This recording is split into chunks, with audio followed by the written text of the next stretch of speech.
Now let's look at telling time for our half hours using our analog clocks.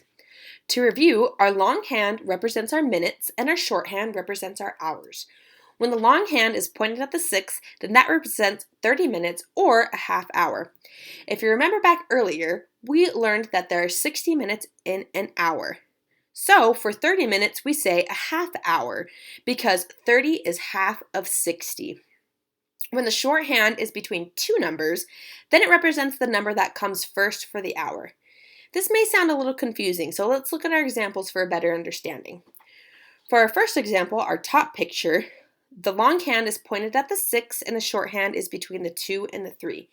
This represents 2:30, or you can also say 2:30.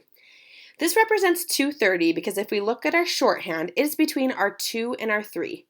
Since our 2 o'clock hour comes before our 3 o'clock hour, then our hour represented is going to be 2.